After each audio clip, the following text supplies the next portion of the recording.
It's 22 minutes before the hour, 66 degrees. We're joined by the host of Coosa Valley Magazine, Jim Green. Jim, good morning to you, sir. Good morning. Good morning. It's a beautiful day to be breathing, isn't it? Well, I certainly hope so. It looks like it's going to be a beautiful day. Outstanding. And coming up real soon is the Frosty Reunion. We're going to talk about that in just a minute, but kind of let us know what's happening with Coosa Valley Magazine every Sunday night. Well, we're still on top of the local issues. We've talked a lot about the animal shelter. Right now, that seems to be, although we do hear reports that things may be bubbling a little bit, that there's a little bit more, and that's not to say these folks aren't trying to do a great job. I'm not, we never say that people aren't trying to do a great job. Sometimes things just are wrong. And the other big story, of course, continues to be the big story, is the ongoing battle of the sports complex. Is there going to be one? Isn't there going to be one? And if there is one, is it going to be located? The council, as you and I were discussing off camera, the city council went into executive session yesterday to discuss the lawsuit that's been filed by the property owners of the property on 280. And as I was saying to you earlier, it sounds to me like they may have an argument, because the man never said that you couldn't build out there. He said it'd be expensive to build out there. And they suggested, as you remembered, that the city might want to find a different location. But I remember one of the folks for acting for the property owners asked the man a couple of times, can a sports complex be built there? And finally, the guy, in sort of exasperation, said a sports complex can be built on the moon. So, I don't know. I'm not a lawyer. I don't know how this is going to go, but it sounds to me like that's one more brick in the wall as far as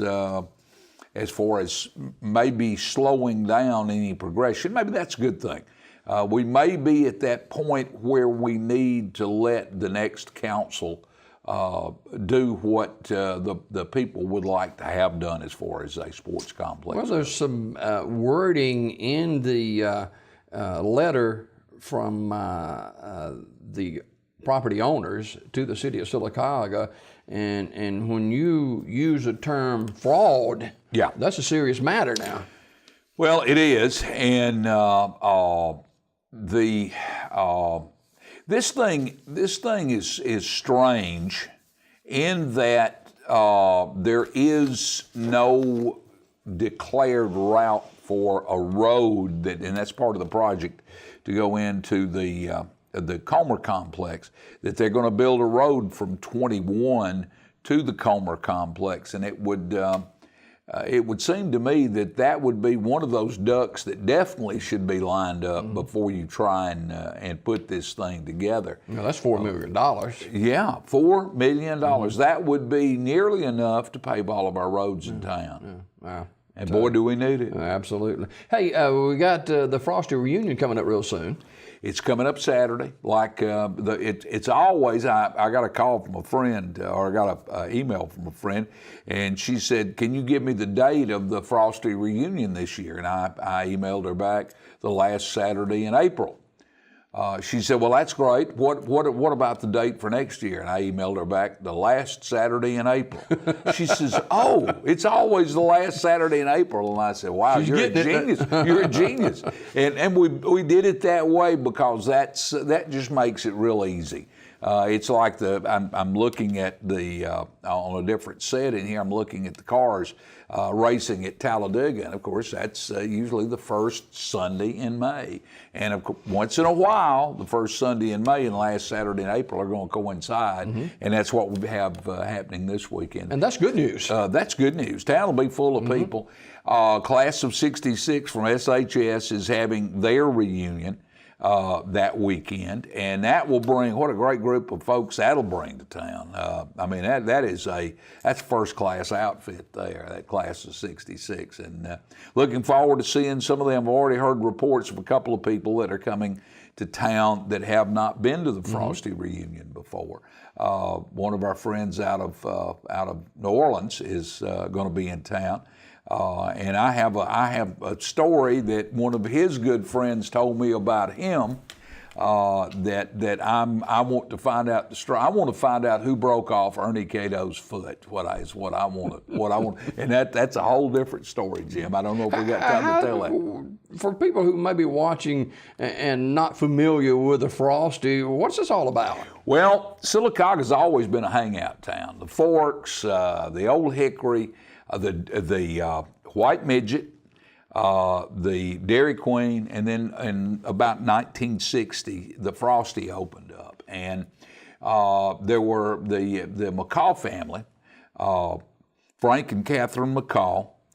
Ms. McCall is in her mid-90s. I hope, don't get mad at me, Ms. McCall. I mean, I saw it in the paper. It's got to be the gospel then. Yeah, and Ms. McCall is still with us, but they had two sons that were in school in the school system, so everybody knew them. They're great guys and very much involved in sports and activities. And so when the McCalls opened up the Frosty, folks started going there. And you know, inevitably, if you're comfortable at a place, you hang out there. And I never will forget, I was one Saturday night, I pulled up to the Frosty, all duded up to go to the dance down at the rec, and the car was washed and shiny, and I was feeling like $1,000,000. And I went up and got me a Coke, and walking back to the car, Ms. McCall stuck her head out the window and says, "Jimmy Green," says, "your mama just called and she said, don't you forget that sweet milk."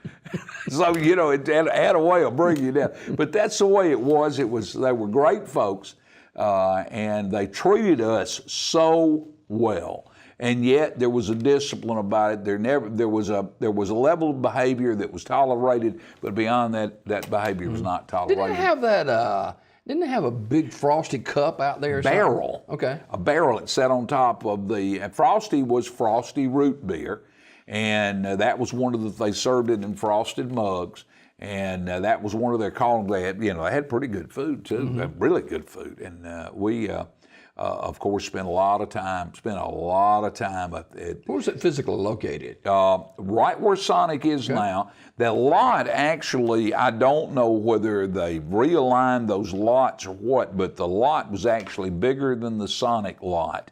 And it went, the road that is now, that goes into Winn-Dixie or the old Winn-Dixie off of Elm, was not there, so that lot was deeper and broader, and it was a hedge on the was the it a west circle side. drive? Well, you could drive around back. Yeah, you turn on Elm, turn into the Frosty, circle around, come back on Fort Williams, and of course, one of the things that we do, Frosty in Reunion, is we do a lap of town like we did in 1965, and that means you go circle the Frosty. You go up and circle the Dairy Queen because you had to see if there's anybody up there.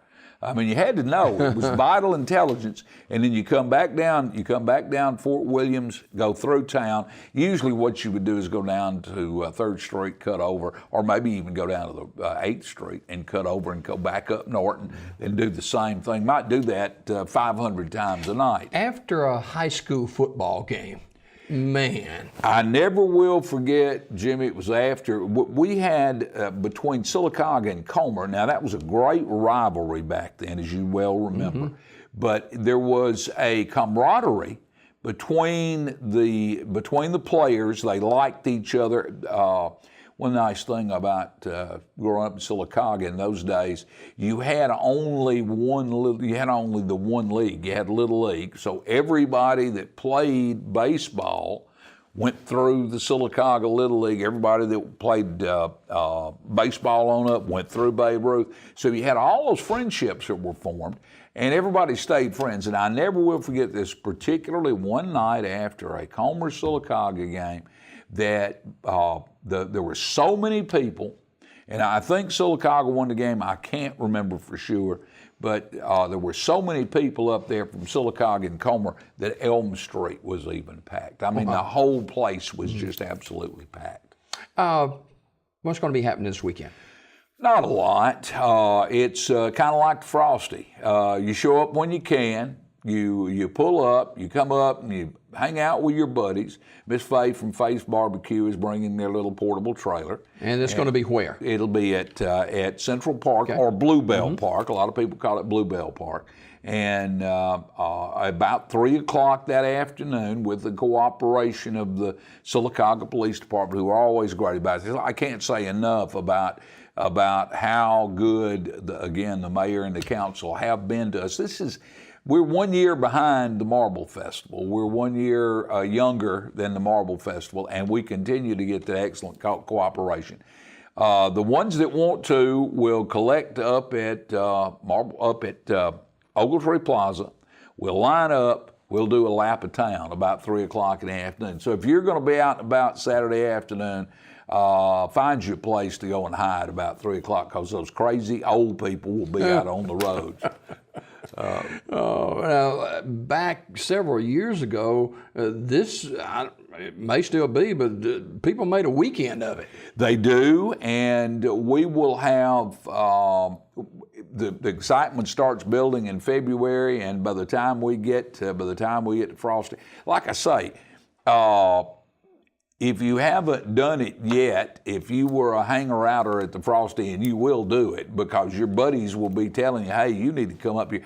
People group up in the groups that they ran around with. They also like the class of 65 from SHS always does something that weekend, gets together there at the reunion, even before. There usually is something on Friday. Sometimes on Friday night. I know the class of 66, they're going down to one of their classmates, which has been what they have done every time they've had a reunion. They go to this one classmate's house, have a big time there on Friday night. Now, this will be the second time I think we've had them in our 7 years. And they will then come to the Frosty Reunion on Saturday, spend the day with their classmates and with all the other people that they know. That's one of the great things about it. We have people going all the way back to the first year the Frosty was open, 1960, and then up into the mid-'70s when it finally closed. Yeah. And just a great deal. I bet you probably hear a few stories about the past. I think one of my all-time favorites is there was these two guys, both of them are deceased, Dalton Jones, and Billy Riddle. And when you saw those two at the Frosty at the same time, it was like it reached critical mass, because you knew inevitably they were going to see each other, and they were going to walk up to each other, and one of them was going to tell the first joke, and then it might go for an hour if you could take it. I know I would very often, I'd laugh so hard, I would have to walk away and catch my breath and then come back again. That's one of my favorites. They're just, they're Bill Thompson, Billy and Henry's dad had his Thompson Motors across the street, and one night there was a guy that always had a hot car, and he would always spin out when he, spin his tires when he pulled out. Well, this one night there was moisture right there in the gutter, and when he hit it, the car started doing donuts in the road and backed in perfectly in line across the street at Bill Thompson's car lot. Didn't hit a thing. And we all went out and gave him a standing ovation. He didn't come around for a couple of weeks, but that was just the way it was. Yeah, I guess some of them thought he did it on purpose. Well, yeah, and I would imagine he told people he did it on purpose. Jim Green, our guest this morning. The Frosty Reunion is this weekend in Sylacauga, and appreciate you being with us here this morning. I want to shift gears just a moment. I know you're a counselor here in the city of Sylacauga, and you've dealt with a lot of personal issues with individuals down through the years. And I remember several weeks ago, I was watching, and you had a young man on who was clean, but he'd had some issues in the past. And I had this story this morning of this young mother who gave birth to her baby, and the baby was had to was in withdrawals because she was addicted to heroin use of her mama. That is so sad. Well, heroin is our next epidemic, and some would say it's already reached epidemic proportions. This in mine and your lifetimes, third or fourth time we've had to deal with a heroin epidemic. You'd think people would learn. But what you have to remember, it's like the kleptomaniac. It's the person that can't steal. It's like the person that always is saying that they're sick when they're not, or feel like they're sick when they're not. It's a disease. It's classified as such by the American Psychiatric Association, by the American Medical Association. But the strange thing about this disease is you won't do anything about it until you're forced to. So the best thing that probably can happen to that lady has happened to our young guest, is that the punishment continues to mount until it's so painful that they say, you know what, I'm willing to do anything not to live this way anymore. There are different ways of looking at this. And one is there's an abuser, there's the abuser, then there's the addict. The abuser, very often, you guys in the ministry, you guys get your hands on one of those guys, and if he's had a pretty rough time, you get him into church and you get him involved and you get him doing the right thing, and he stops using. But with the hardcore addict, they're going to have to go to the bitter end, and they're going to need treatment. And that's going to be a long-term deal, and then they're going to need support groups, the 12-step groups. We would look at each other in the counseling field, and we'd look at each other, and we were told that we were supposed to talk about other things, but we would look at each other, and when something else would come up, and we all agreed that nothing beat the 12-step program for beating those things. But this young lady, I was sitting there shaking my head as you were reading the story out in the lobby. This young lady is, until she is ready to stop, she's not going to stop. And it's going to go on that way and on that way and on that way. Until, some people we see that don't ever stop. And not only she suffers, but the baby suffers. That's exactly for maybe a long time. That's exactly right. And if that baby has the disease, and it's a genetic disorder, and they know the gene and all this, maybe one of these days we'll be able to remove that gene or do something with it. They keep telling us they're going to be able to do that.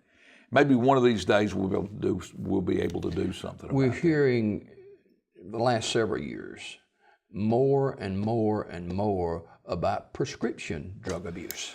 Well, and listen, if it'll get you high, and if the addict likes that particular high, they say drug of choice, and it really isn't a drug of choice, it's the drug of abuse, because what you do is you find, let's take all the drugs off the street except the one big legal drug, which is alcohol. And you take all the drugs off the street, these addicts would all be alcoholics. Now they'll say, well, no, I wouldn't. I don't like alcohol. That's not why you're using. You're using for the effect. You're not using for that bit of conviviality and other stuff that comes after a cocktail. I mean, if you can tell the people who've got a problem. You go to the bar, you see a group of workers come in, and there's always going to be that one or two that after everybody's had their 2 drinks and gone home, they're there at closing time. And then they'll be back the next night and stay till those. That's the way it is. We have some solutions. Boy, we talked about drug court that night, and 60 Minutes just did, I understand, a piece. The father of the young man that was in here with us called me the other night and said, "Hey, are you watching 60 Minutes?" I said, "No, I'm not. I'm not at home." And he said, "Well, they're doing a thing on drug court," and he said he would record it for me. So I'm looking forward to seeing that, because that's one of those things we're going to see. Practically every county in Alabama has it. I think there were. It was all the counties but Talladega for a while now. A few of them have backed away, because it is expensive on the addict to do. But what people that are backing away from this don't understand is that it needs to be expensive. The addict needs to have to pay for his own treatment. That's part of there's an old saying, we only change when the pain of change becomes less than the pain of remaining the same. And until that addict reaches that point where it's less painful to change than it is to stay the same, he's going to continue to use. Jim Green, our guest this morning. We talked about several things this morning, and of course the Frosty Reunion is this weekend, and let's capsule that today. What's going to be happening? Well, we'll start about Saturday morning. I'll get down there and set up the speakers and crank up that good old real rock and roll. What's your number one favorite rock and roll song? Probably, it changes, but probably I have run across a couple that I had almost forgotten about by a group called the Valentinos. And they were made up of 5 brothers, the Womack brothers. Bobby Womack, one of the great rhythm and blues guitarists of all time, is one of the brothers. And I guess my favorite right now is I Used to Love Her, But It's All Over Now. And they did another one called Looking for Love. It's that the beat is, now the Rolling Stones did It's All Over Now later. But when you hear the two versions side by side, you're going to say, I like the Womacks, I like the Valentinos. A minute ago, what's going to be happening? Okay, about 9:30 or so, I'll crank up the music. Miss Faye will get there a little while later, and usually what happens while I'm still sitting up, getting the speakers set up and you know, getting the volume adjusted and all that kind of stuff, somebody will pull up. And then another car will pull up, and another car will, and it's on. And before long, there'll be 10 or 15 people there, then 20 or 30, then 30 or 40. We think we probably peak around 300 or 400 people, and then we reach a critical mass there, and then it kind of disperses. They come and they go. And it's just like it was at the Frosty. You know, they may run home, visit mom and daddy for a little bit, and then come back down. But the main thing is friendships are renewed. I've got a picture that I took of Hugh Cole and Mike Ray. Mike lives over in Childersburg. Mike and his wife Etta are out of time. Appreciate it. See y'all. Thanks. It'll have a great economic impact on the city of Sylacauga too. Frosty Reunion this weekend. Back with more after this.